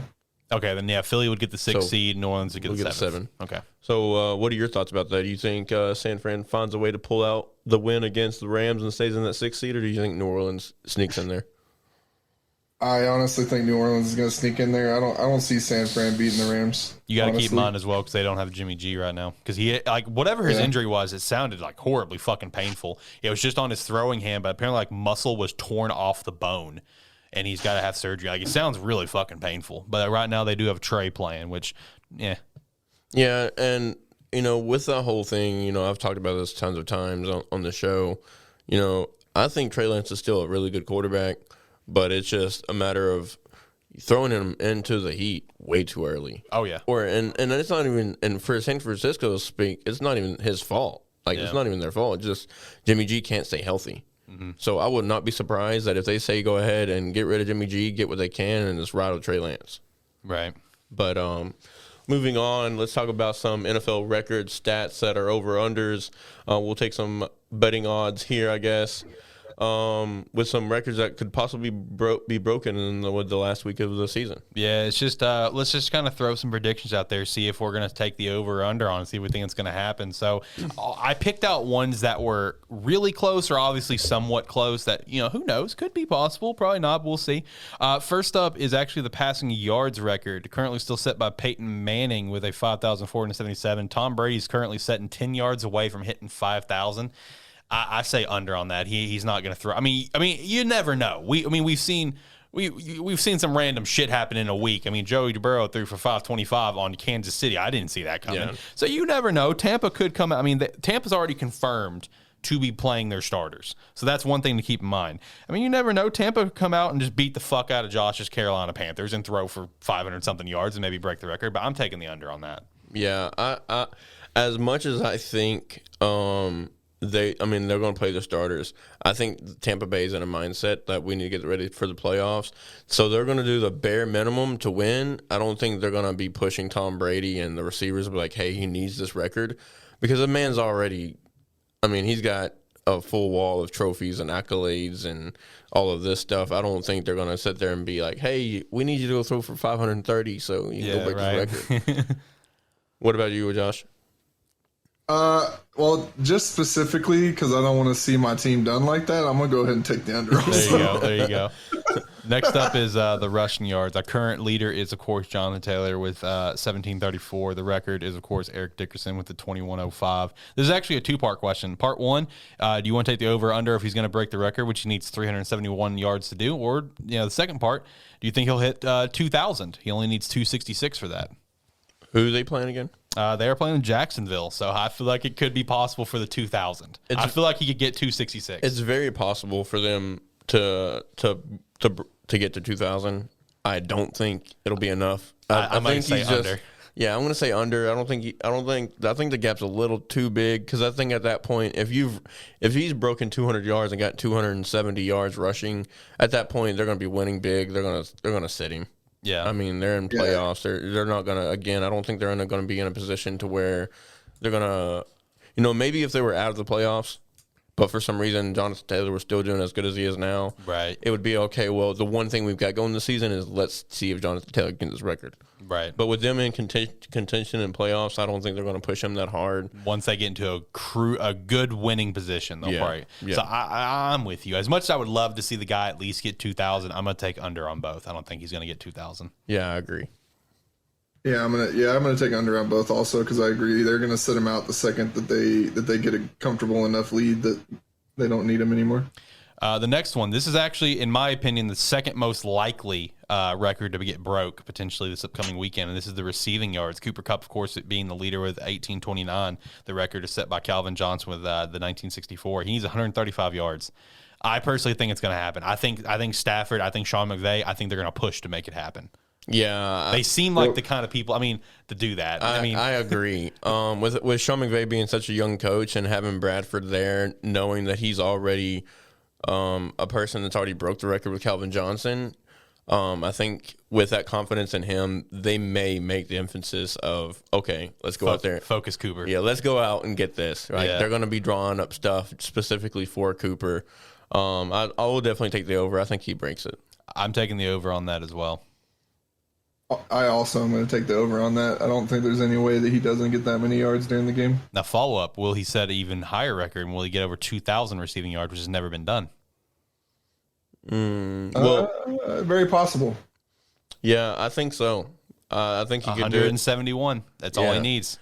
Yeah, he's one of their main targets. Yeah. I don't see there's any reason I'm why taking he the over on both. I want to see him. I think they are really going to push it. I really do. I do too. I think they're really going to make an emphasis. Like I said, I'm pretty sure they're probably sitting in LA right now drawing up plays specifically for him to get there. And you're right. I don't think that not only they're going to break the record, but I think he'll probably surpass 2,000. Yeah, and then the follow-up with that is actually the receptions. He's currently sitting at 138. Michael Thomas set it with 149 just a couple years ago, beating Marvin Harrison's record.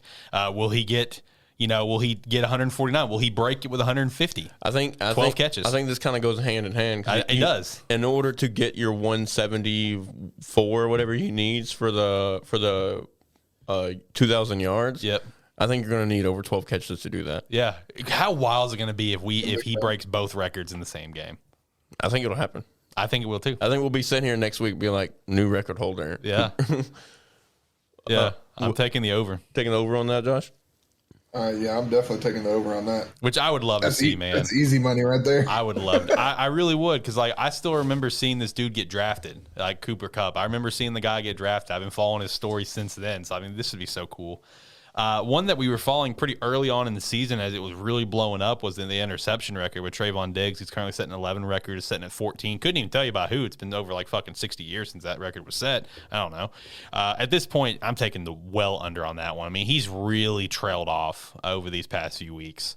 Yeah, I'm taking the under as well. I don't think he breaks it. I don't even think he gets one, which it was brought to my attention a couple of weeks ago, and my buddy Clifton, again, told me yesterday or last night, kind of refreshed my memory. He's given up over 1,000 yards receiving this year. Oh, yeah, he gives up a shit ton of yards. So that just tells me that all he's doing is he's trying to bait. I mean, that's something that I used to do back in middle school. I would just try to bait the quarterback. And if I gave up yards, I gave up yards, but most of the time I got the pick. Right. So it's kind of a thing where it's got kind of a toss-up, and as a cornerback, you can't really, like, especially in the professional level, you can't be doing that. True. So I'm taking the under. I am too. Same. Now, the most likely record to get broke, in my opinion, is actually going to be the sack record. TJ Watt. I mean, TJ Watt had a hell of a game. I think going into Cleveland, he had 17 sacks, and he came out with 21 and a half. You know, the record's 22 and a half by Michael Strahan still, I believe, because I don't think JJ ever broke it. JJ got to 20 sacks twice. But, man, TJ Watt literally just a sack away from tying it, sack and a half away from breaking it. Man, give me the over on that. He's breaking it. Yeah, give me the over. I think he breaks it, and he may even get one or two more. Yeah, I mean, I think he get like probably 24 at the end of the season. Yeah. JJ Watt tweeted out to him last night. He said, coming from an older brother that could never get there, but with 20 sack seasons, go get the record, brother. Yeah. Love to see that. That's pretty interesting. But yeah, I think TJ gets it. So yeah, give me the over. I also think he's going to get it, and I actually watched that game last night, and it was insane. Like, that man was all over Baker. Like, Baker had no time to do anything, bro. Even when he didn't sack him, he was putting pressure on him. Like, it was crazy. They really wanted Ben to go out on a good note, and you could tell by the way the team was playing. It was crazy. And also, that brings up a question, with how well he performed last night, even though they're probably going to be out of the playoffs and everything, and just if he does break the record, do you feel like that locks in him being Defensive Player of the Year, or do you think it's going to still potentially be like Micah Parsons? No, it's still got to be Micah Parsons, in my opinion, because, yeah, TJ's going to break the sacks record, but Michael Parsons is going to break other records, and dude's a rookie. So I think in my personal opinion, it's still Micah Parsons is still the favorite. I think TJ Watt closes it. Would I be surprised if the voters vote for him and he gets it over a rookie? No. But I think in my opinion, it's definitely Micah Parsons is my favorite to win it right now.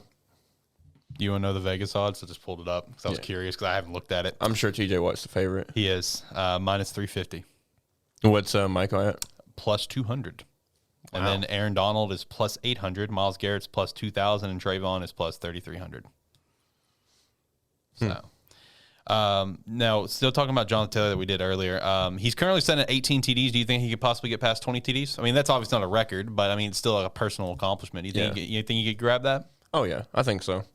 I'm gonna take the over on that, especially since it's the Jags. Yeah, I think he'll get 20 TDs for sure. Yeah, 100%. He'll definitely get the 20, may even get 21. Yeah. But yeah, I definitely that's a big thing. 20 touchdowns in a year. It's a pretty big personal accomplishment. I think he'll get it. And one that I'm personally looking very closely at is Robert Quinn of the Bears. Hell of a comeback story for him. We signed him to a pretty fat contract. He got 2 fucking sacks after that fat contract, and a lot of people were calling for his head, and then he comes in. He's currently setting 18 sacks for this year, setting a new Chicago Bears team record for sacks. Do you guys think he could get to 20? He only needs 2. We're playing the Vikings. Yeah, I think so. Vikings are a team that, like, from what I know of, they like to throw the ball a lot, especially with Justin Jefferson, and I definitely so they can get to 20. Now, would it be interesting if a season where T.J. Watt probably gets the record? Could you see Robert Quinn getting 3-4 sacks and also getting past that record? That would be insane. Does that kind of dilute that record for TJ a little bit more? I feel like the conversation would come up. Yeah. Honestly, probably what would happen is that, Robert Quinn may not get talked about as much. Because, I mean, even though he's got 18 sacks, I don't feel like he's talked about that much outside of Bears Kingdom. Not at all. Because, I mean, we were talking about it last week. Didn't he got snubbed from the Pro Bowl. No, he's in the Pro Bowl. He is? Yeah, okay. No, it was Roquan Smith, our middle linebacker, that got snubbed. It's a fucking disgrace that he's not in the Pro Bowl. But yeah, Robert Quinn's in the Pro Bowl. He's one of our only Pro Bowlers. All right. So, Josh, what do you think about Jonathan Taylor getting 20 and then Robert Quinn getting 20 sacks? I think for sure that Jonathan Taylor's going to get 20, maybe even 22. I'm saying that. Yeah, I'm saying he could probably get 4 TDs. Like, Jaguars' run defense is horrendous. So fair, they are. So I wouldn't be surprised if he comes out and scores 4 TDs. Because I mean, all it takes for a rushing TD is for you to get on the 1 yard line with a pass, and then they hand it to you and you're in the end zone. So I mean, end of the day, it's not like it's not like you gotta factor in the yards there. So I think it's a very real possibility he could break 20 and even get to 22, maybe even more. Depending on how much they play him. And then Robert Quinn, I think there's no reason why he doesn't. Yeah, I think right now that's the biggest question is how long do you play him? But continue. Yeah, and then Robert Quinn, I think there's no reason he doesn't get to 20. Do I think he's going to be nipping on TJ's coattails? I don't know about all that, but after what I seen TJ do yesterday, I don't think there's any catching him. Like, because do they play on the same day? Yes, they both play at noon on Sunday. Pitt goes to Baltimore, Chicago goes to Minnesota. I was about to say, because if like one of them played, or like if he played before TJ and TJ's seen him like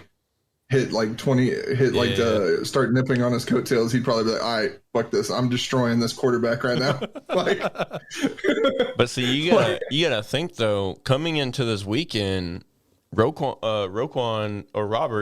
was beating TJ in sacks. Robert had 18 and TJ only had 17. So is that as much praise to TJ as it is a downpour on Cleveland's offensive line? Fair. And plus, you also got to think Robert's probably been more consistent than TJ, or just as consistent as TJ. I could very well see a situation where, maybe they're playing and TJ isn't having a great first half, but Robert's got 3-4 sacks in the first half. Right. That puts Robert having the record. Now that puts pressure on TJ. Yep. It's gonna be a fun weekend. It's gonna be a fun weekend for some records. And I gotta freaking work Sunday, so it's gonna be a lot of checking my phone at work, trying to see what's going on. I'm gonna be checking it a lot on Sunday, just because it's gonna be a record sort of weekend, and I'm here for that. And then I did actually pull up the MVP odds for us because I just want everyone's thoughts. Aaron Rodgers is currently the favorite with minus 400. Then Tom Brady plus 500, Joe Burrow plus 1,000, Jonathan Taylor plus 1,600, and Cooper Kupp plus 2,000. Honestly, I would, the safe bet to me, I think, is Aaron. I think the only reason Aaron won't win it is just because of all the COVID stuff, the vaccination scandal that kind of came out with him. I feel like that could actually hold him back. I feel like he would get shafted. And if that, actually, you know what? Give me the plus 1,000 on Joe Burrow. Yeah, I agree. Especially if they get that 1 seed. Yeah. As much as people are going to say, "Oh, you're just hating on Tom Brady," and he's not going to. But Tom Brady's already come out and said, "I'm probably not ever going to get another MVP." Same way with Aaron Rodgers. He probably wouldn't think that he would ever get another one. So if that happens, I would definitely I would probably go to Oakland right now or the Saracen. Put $100 down on Joe Burrow. Come away with a K. I'll be happy with that. Right. Josh, how you feel about it? I honestly think I think Aaron Rodgers has it in the bag, if I'm being honest. I do too. I think if he does get shafted, I wouldn't be surprised. Yeah, I think all three of us can agree that it's pretty much Aaron Rodgers to lose. But we're just saying, like, when it comes to voters and this whole ordeal with Aaron Rodgers this entire year, if it's not Aaron Rodgers, we're betting on Joe Burrow to do it. Yeah, exactly. I just don't think it's going to really affect him that much because there's a vast majority of Americans right now that are, they're sick and tired of the whole COVID stuff anyway. And there's been a lot of people I've seen on Twitter coming out and actually agreeing with what Aaron's doing, that, they don't agree that you should be forced, blah, blah, blah. And so, I don't think it's going to affect him as much as a lot of people think. But if he doesn't get it, I think it's also Joe Burrow. I don't see it going to Brady. Yeah, and I think what hurts Brady there is all the weapons he has around him, right? I mean, really, once you look down to it, all Aaron Rodgers has is Devontae Adams. I mean, of course, he has Aaron Jones, but he doesn't have the receiver weapons that Tom Brady does. Yeah. Starting the year, Tom Brady had Mike Evans, O.J. Howard, Rob Gronkowski, Chris Godwin, Antonio Brown, O.J. Howard, Cameron Brate, Leonard Fournette. Don't get me wrong, the receivers up in Green Bay, man, they are good receivers, but they're not those guys. Yeah, you know not what I mean? at all. Alan Lazard, he's a good player. MVS, he's a good player.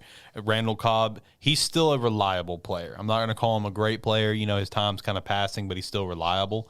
But I mean, it's Devontae or nothing. It's a fuck it. Devontae's out there somewhere. Yeah, exactly. And I think it really comes down to the same thing with Joe Burrow, which I haven't really kept up with how Joe Mixon's playing. I know he's playing well. He's playing very well this year. Yep.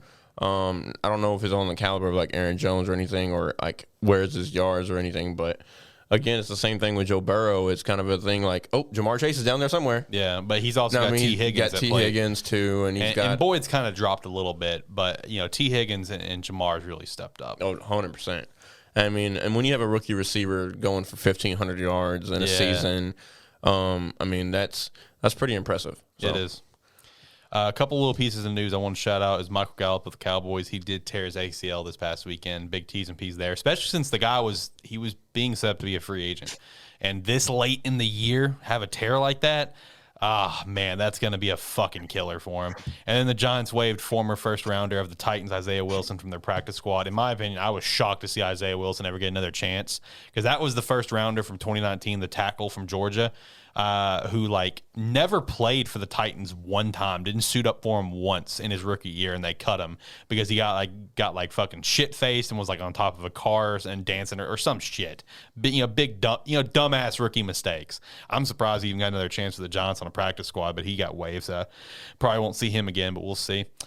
We can jump over to our picks now for the week, which obviously is just pretty much the national championship. Unless we wanted to repick the FCS, I mean, I still have our picks from weeks ago. Yeah. We'll repick the spread on that because obviously it has changed from when we originally picked it and maybe give a new score prediction.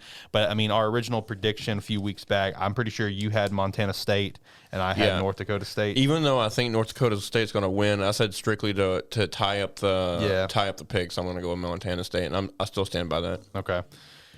So I'll hit the music, which I don't think Josh can even hear it, if I remember correctly. Yeah, I don't think he will either. Well, just so you know, Josh, music is playing. And when you listen to the show, you'll be able to hear it. Exactly. All right, so we'll kick things off with the national championship. How are we feeling on it, boys? Who do we want to lock in here? I think, we briefly talked about it in the beginning of the show. Yep.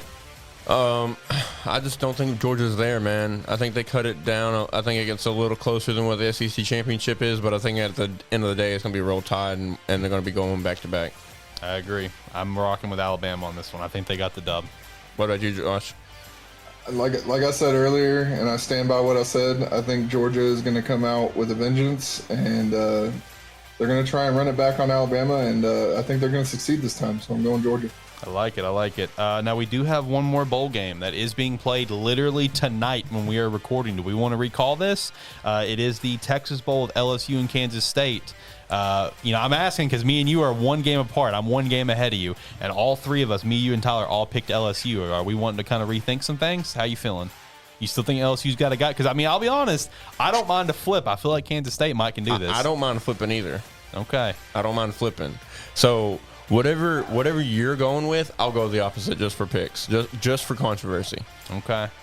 I'm gonna rock with Kansas State. I'll flip on you. Yeah, okay. We got the game tonight. That way, I'll flip on you. I'll go Kansas State. We'll see how the game goes here. Because I think Kansas State's a great team. Yeah. So I'm comfortable with either one of those picks. And I really don't like LSU, so that helps. That's fair. That's fair. And then we are gonna still rock with North Dakota State and Montana State. So that said, what do we got for our college spreads? So Shane Sharp picks of the week. We need like a button, like a soundboard. We'll get that. We'll get that. Maybe next season. Let's see here. So of course we've only got 3 games. Yeah, we got three games. 3 games. So the North Dakota State and Montana State, we've already kind of covered that, but it's still sitting at. What do you have the spreads over there for it right now? I just wrote down what you had. What you had. I don't know what it was a couple of weeks ago. I know it's changed. It's changed. We'll just say that. Okay. It's changed. So over under, it opened up at 47.5, and then North Dakota State's a 9.5 point favorite opened up as. It is currently sitting at North Dakota State's an 8-point favorite. Over under is 42.5. 8 points is a lot for two teams that are very dominant at the FCS level. Especially with that high-powered offenses they got. Like, while I think North Dakota State's going to win, I don't think they're going to win by 8. So actually, give me the plus on that. Give me the +8 for Montana State. Me as well. Give me the +8 because I picked Montana State to win. And then give me the over on the 42.5. Yeah, give me the over on that as well. Josh, you want to chime into this? I hate to be repetitive, but I'm going to also go the +8 and over on the 42.5. Hey, we have trifectas here on the show all the time. You should know it that. Happens. So now is the game tonight. It's is it 8 o'clock kickoff? I think it's 8 o'clock. Yeah. Here it shows 9 o'clock, but they most of the time they're on Eastern time. So it opened up as a LSU -2.5 over under 46.5. It is currently sitting at Kansas State -7, which is a big flip, and then over under 47.5. Give me the -7, and then give me the over. Okay, I'm going +7, and I'm going under. Okay. I'm gonna go. So I just learned spreads today, so I think I'm gonna go. I think I'm also gonna go +7, and I think I'm gonna actually change it up and go over. Okay. So +7. So for instance, +7 means they're choosing LSU to either win the game or to not lose by 7, and then you chose the combined points to be over 47.5. Yep. Okay. Yep. I think it's gonna be a high-scoring game. Yeah. All right. So now we've got Georgia and Alabama national championship game, which is officially 6 days from today. It's next Monday. Yep. It opened up at 53.5 over under, and Alabama a 1-point favorite. It is currently sitting at Georgia a 3-point favorite and 52.5 over under. Give me the plus and over. Give me the plus and over as well. I'm gonna take the minus and over. Okay, Respect it. All right, jumping into NFL. Like I said, we do have 2 Saturday games this week, so look forward to that. But as I've already stated before, when it comes to our, when it comes to our final overall, how'd we do, that I'm going to break down next week. They're just going to be counted as noon games. Get over it. First up, we have KC and Denver. How are we feeling on this one? Give me KC. As a Denver fan, as much as I would love to see Denver win, I got to go KC. Yeah, I'm going to go Kansas City specifically because I have Patrick Mahomes in fantasy, and I really want to see him put up some points for me because I'm winning in the playoffs right now. So, Oh, your playoffs goes all the way to the end. Okay. Yeah, he's in an ESPN league. Gotcha. Okay. Dallas and Philadelphia. Give me Dallas. Yeah, give me Dallas as well. yeah, give me Dallas. Now, if Minshew fucking mania was running wild, I'd pick Philly. That's a different story. Green Bay, Detroit. Is that even a fucking question? Yeah, Green Bay. I mean, Green Bay, 100%. you can set your starters for Green Bay, and Green Bay will still beat Detroit. Indy and Jacksonville. Give me Indy. Yeah, give me Indy as well. Same. We're going to have to break off at some point. Yeah, we will. Don't worry. Washington and the Giants. This is kind of a tough one to pick. I still like the way Washington plays right now. I still like Ron Rivera. I still like that offense. For some reason, Taylor Heineke has got them going. So, and I'm plus, like I said, 2 Razorback players on defense. I'm going Washington. Give me Washington as well. You know what? I'm going to change it up, and I'm going to go with New York. I respect it. Chicago and Minnesota. Give me the Bears. I'm going Vikings. I like Justin Jefferson way too much. Fair. I think I'm going to go Chicago. I respect it. Thank you. Tennessee and Houston. Give me Tennessee. Yeah, give me Tennessee. I don't like Houston or their entire front office. Fair. Yeah, I'm definitely going Tennessee also. Pitt and Baltimore. Give me Pitt. They're going to be playing their asses off to make sure Big Ben goes out with a dub. Give me Baltimore just because I don't want to see him go out on a dub. That's so disrespectful. I respect to what he's done, but honestly, I've never liked him since he beat one of my favorite teams back in the day, Arizona, when they had Kurt Warner. I was really pulling for them, and Ben had to go down there and throw a sideline end zone catch. Not to mention he beat your Seahawks in the Super Bowl. Yeah, yep. See, I can't cheer for him. I'm sorry. He broke my heart. Now his heart gets broken. All right. I mean, Lamar's let me down way too many times this season. I think it's still Tyler Huntley that's playing too. Yeah, I'm all behind Tyler Huntley. Let's go. Yeah, he's let me down way too many times, and for that reason, I'm gonna go Pitt. Cincinnati and Cleveland. Baker's obviously done. He's having surgery on his shoulder. He will not play. Easy. Give me Cincy. Yeah, give me Cincy. I don't even know who their backup is. Oh, is it Colt? No, it's not Colt. Case Keenum. Yeah, give me Cincy. Yeah, I'll take Cincy also. Afternoon game. San Fran and the Rams. Give me the Rams on this one. Yeah, give me the Rams. If they do what we all think they're going to do and feed Cooper, it's going to be a long day for San Fran. Yeah, I almost feel bad for San Fran, but not bad enough to pick them, so I'm going to go Rams also. Carolina and Tampa. Give me Tampa. They're going to beat the fuck out of your Panthers. You know, just because I would love to see Tampa Bay lose and because they're what, a 2 seed right now? 2-3 seed? 3. Give me Carolina. Fuck it. We got Josh on the show, so emotional pick right here. I'm going Carolina. I mean, as much as I don't think we're going to win, I'm also going Don't do Carolina. it to me. You can't. I just spent so much time to side with you in Carolina, and you're going to go Tampa Bay? He That's used tough. his emotional pick for you. No. No, I literally said, as much as I don't think we're going to win, I'm going to go Carolina. Oh, okay. I thought you were about to be like, well, I know we're not going to win, but I'm going to. Bro. I got to be the Tyler of the show today. You know, I got to make all the picks that nobody else would pick. Yeah, in that case, you need to pick Miami next. We got New England and Miami. Well, and he did pick the Giants, so he's true. on the road. He is true. Yeah, New England, Miami. I'm picking the Patriots on this one. Yeah, same. See, I can't pick Miami because Hunter Henry's been going off, and I got to go with Hunter Henry from New England. New Orleans and Atlanta. Give me the Saints. Give me the Saints as well. Because of what the Saints did to my team last week, I'm going to go ahead and go with Atlanta. Jets and Buffalo. Does anyone want to be bold and pick the New York Jets upset? I don't. I'm not going to be bold. Just because I'll be bold, bro. Just because Tyler's not here, I'm going Jets. I respect the shit out of that. I'll also go Jets because I don't care about my record. That's true. I mean, this is your first time on. You're just doing this for fun, so that's fair. Yep. And then lastly, the win and you're in scenario, the Chargers and the Las Vegas Raiders. How are we feeling? I think this comes down to quarterback play.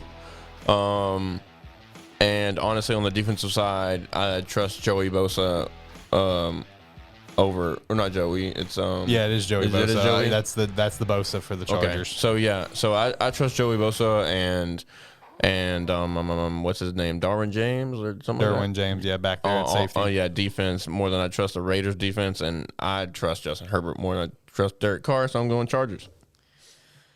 I'm gonna go Chargers as well. Same.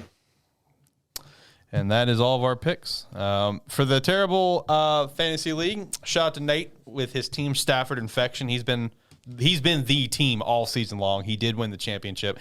I got the trophy for him. Just got to get it signed in Sharpie, like I said I would, and it's his. Just got to get it to him sometime here in the near future. Shout out to Nate. He did say that he would be back for the league next year. Looking forward to next year's fantasy league.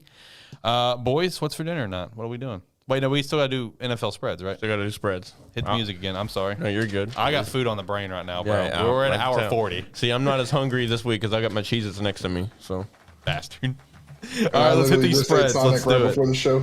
Let's do it. So I'll try to go through this quiz as quickly as possible. Got Dallas and Philadelphia opened up at Dallas 3.5 point favorite, over under 44.5. It is currently sitting at Dallas 7 point favorite, over under 42.5. I do think Dallas is going to win, but give me the plus. Actually, I think it's going to be a close game. I think Dallas kind of runs away with it. Give me the minus and the over. Yeah, give me over. I don't know if I said that. Yeah, give me the minus and over also. And then I picked this game specifically because Josh was here. We got Carolina and Tampa Bay. It opened up at 43 over under. Tampa Bay was minus 16.5. Opened up as. It is currently sitting at 42 over under. Tampa Bay minus 8. Give me the minus and give me the over. That over Tampa Bay will do by themselves. That's tough. Give me the plus 8 because I picked Carolina to win, and this is kind of like my throwaway pick. And then give me the over. Yeah, give me the plus 8 and over also. And then I've got San Francisco and the Rams opened up at 44.5. Rams minus 6.5. That is currently sitting at still 44 over under, 44.5 over under, and then the Rams are minus 4.5. Give me the minus and give me the over. Give me the minus and the under. I'm going to take the minus and the over. All right, and then last not but least, we have to include an extra pick in this week because it's kind of a big game. As we stated before, it's a win, and you get into the playoffs. Chargers and Raiders. It opened up at Chargers minus 2.5, over under 47.5. It is currently sitting at Chargers are minus 3, and over under is 49.5. Minus and under for me. Minus and under as well for me. I'm going to go minus and over just to be different. Respect. You know, you got to be built different. Built different. Respect that. Trust me, you're just not that guy. I'm just kidding. Listen, this is my first time doing spreads, so if I do bad, hey, it's okay. It's learning. It's on the positive side, you can't do much worse than what Tyler's doing in the NFL right now. That's true. That's true. He's got it rough, bro. Yeah, he is down bad when it comes to the spreads, but it's all right.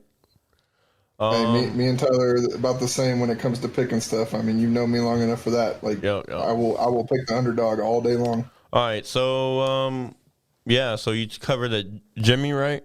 Jimmy won the trophy in your fantasy league? No, his name is Nate. Nate, sorry. Yeah, no, Nate won it.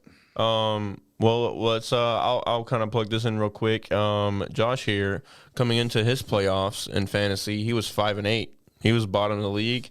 He's now won 2 playoff games and is in the championship game this weekend. Hey, shout out to that.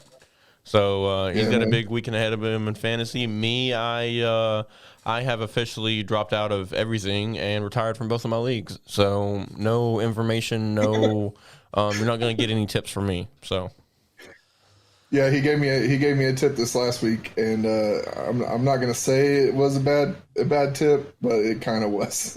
Okay, who in the world? I forgot what the player was. It was I have Oh, Singletary. I told him to sit Singletary. Yeah. Who in the world would have thought Singletary would have done anything? That is fair. Who would have thought he would have popped off the way that he did? Well, he told me to sit Singletary and put Pollard in. Well, Pollard put up like 6 points, and Singletary put up like 22, and I was like, "Yep."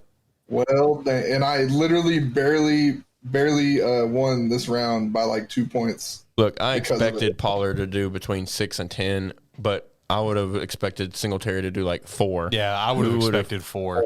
Like, who would have thought Singletary was going to pop off? Right. So, but shout out to Jamar Chase for single-handedly winning me the round this week. Look, in one of my leagues, this is why another reason why I'm happy to retire from both of my fantasy leagues. I had Joe Burrow and Jamar Chase in my starting lineup, still lost.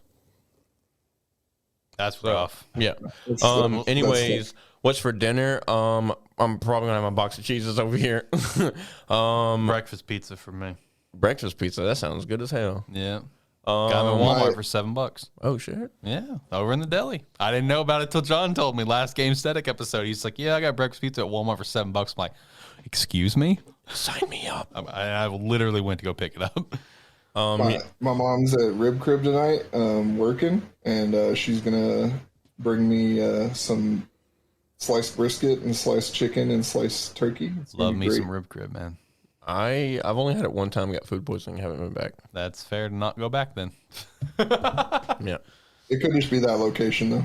True. The Benton location has been kind of frowned upon, Right. at least in my inner circles. Any location of Benton's frowned upon. Let's be honest. True. Fair. Every time I've been there, I'm like, where am I right now? But I'm probably just gonna have snacks tonight. I may cook something a little later on, but I have no idea what. I don't know what I got in the fridge. Well, Josh, I do appreciate coming on. I appreciate supporting the show. Give one last shout out to yourself. Where can people find you? Twitch.tv/IggYxx is where you can primarily find me. And I post quite a bit on Twitter. So my Twitter's TTV IggYxx. Normally retweet a lot of stuff, but I also post quite a bit when I'm going live and stuff. So Right on. And like I said earlier, all of his links will be down in the description below. So definitely go show him some love, as well as make sure to also, as we've said probably before, multiple times, go show Shane some love on his Twitch and everything, because these two are probably going to gear up for another 24-hour stream. See if they can tackle that again and beat it. We'll see if they can do that. Probably won't be for another month or so. Yeah, got to completely recoup. We're still reeling from the first one. Josh, well, I know you can't hear it, but the music is playing. So any last thoughts, boys, before we get on out of here and get ready for the final week of the NFL season? Let's go Carolina. Let's upset Tom Brady. Let's do it. I can see the prayers going out the window now. Yeah. Like, the gods aren't listening, but it's okay. Well, everybody, thank you for listening. Josh, thank you for coming on. And thank you for listening to the Terrible Football Show. We're out of here. Yep. Have a great day. See you.